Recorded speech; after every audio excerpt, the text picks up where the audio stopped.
am having, Mac. The first season or first 8 episodes of Sonic Prime have released, and I gotta say that so far I'm really feeling the show. You see, what I really like about Prime is that it feels like everything has a purpose. Everything that happens in the show will eventually amount to something, and even though it may seem like whatever you're looking at right now may not be as important as you think, it actually is going to be later down the line.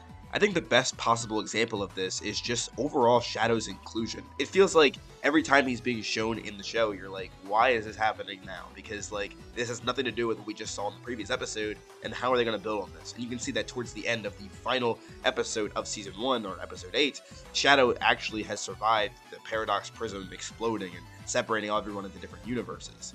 Another thing that I have to say I thoroughly enjoyed is just how action-packed this show is. It feels like every episode has multiple fight scenes. So with that in mind, it feels like you're never getting a dull moment with this show. It doesn't feel like there's any time being wasted, and it just feels really fun because it leaves you at the edge of your seat at the end of every single episode. Oh, and the fights themselves are also very good too, so it feels like this was a really high-budget Sonic the Hedgehog TV show because of the action sequences alone. At this current point in time in the show, we know about 5 total dimensions. The original one that Sonic and his friends come from, New York City, Boss Cage Maze, Grimm, and No Place. The one that we know the least about is Grimm, considering there really wasn't that much time spent there, but I feel like it'll be really important later on. I think the most essential part about each dimension is the focus on a particular variant character. Like for example, New York City I think puts a lot of focus on Nine and Sonic's relationship. Boss Cage Maze has a similar thing where it focuses on Sonic and Thorn's relationship, or the variant of Amy. And then you get to No Place and that focuses on the relationship of Sonic and Dread, or the variant of Knuckles. I feel like each arc has their own kind of ending except for New York City so far. Boss Cage Maze kind of came to a nice conclusion where I feel like we don't need to see any more of it from there.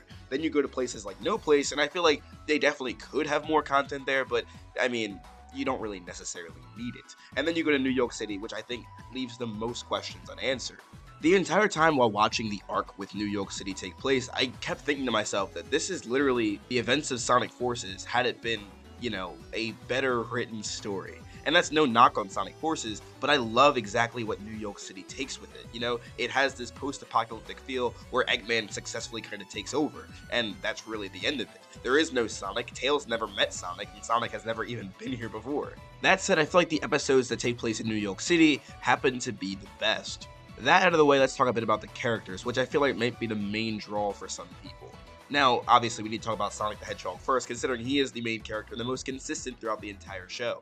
Now, I think Sonic is well written, but I don't know if this characterization is one that I would have expected to see in this show. Sonic is, I'm gonna be blunt, he's not very smart, and I think that also goes in line with the fact that he's very arrogant in the show as well. But it's not arrogant like you'd see in like the Fleetway comics, it's just, you know, arrogance. He believes that whatever he's thinking is going to work out better than whatever anybody else is thinking. And there's a moment in the show in the first episode where he kind of goes against what Tails is thinking. Like, Tails literally tells him it's a trap, and Sonic just kind of like ignores that straight up because he thinks that his way is kind of better. He thinks that because he has so much experience, he probably knows best. And I mean, it's not bad, don't get me wrong, but I feel like it just kind of caught me a bit off guard because it's not what I was expecting to see. I believe the most surprising thing about this approach is that for years, Sonic the Hedgehog has been a character, and I even think from the very beginning actually, he doesn't really go through character development that much. And when he does, if he ever does, it's in other medias like the Sonic movies, for example. And I was kind of expecting Sonic Prime to kind of follow suit with the games and kind of have Sonic be this character who's kind of already, you know, I don't know, perfect is the word, but he's kind of already sure of himself. Like, there really is no further growth taking place. But I mean, from the very beginning, we kind of knew this was going to happen. I guess I just kind of pushed it to the back of my mind because the description for Sonic Prime is basically saying that Sonic is going through a journey of self-discovery, and that's essentially what's happening here with this show. Sonic is kind of learning the true value of friendship once again, and learning sentimentality. Another thing worth noting is that this Sonic is very talkative. Like, I feel like out of every Sonic TV show I've ever seen so far, this one definitely talks the most. And there's even a line in the show where it's like, do you always talk this much? And Sonic is like, I kind of get that a lot. Like, I talk a lot. Like, that's just how I am. That said, I feel like the only other character I can truly comment on in this show so far is Shadow, because I feel like there's a lot of different variants of each individual characters, and the only two that don't have variants so far are Sonic and Shadow. Like, Eggman's got the entire Chaos Council, Tails, Amy, and Knuckles all have different variants from different dimensions, so talking about Knuckles as a character is kind of like, okay, which one? You know, it gets pretty broad. But I must say, I thoroughly enjoyed every time Shadow was on the screen. I feel like I was always wondering, where was he, what was he doing, and how can I see more of him? I don't know if it's because I'm a biased Shadow the Hedgehog fan, because he is my favorite character in this entire franchise, but I feel like he is the best character in the show. Like, I feel like his action sequences, his character himself, the voice, all of it is just there. Like, the characterization, I feel like it's not exactly like 06 or Shadow the Hedgehog, but it's like a, I don't know, a blend of like a bunch of different Shadows that I feel like works very well. Now, like I said at the beginning of the video, he does not have a whole bunch of time in this show. Like, he's only in a couple episodes, and even then, it's only for a short amount of time, and it's like a flashback sequence of what happened before.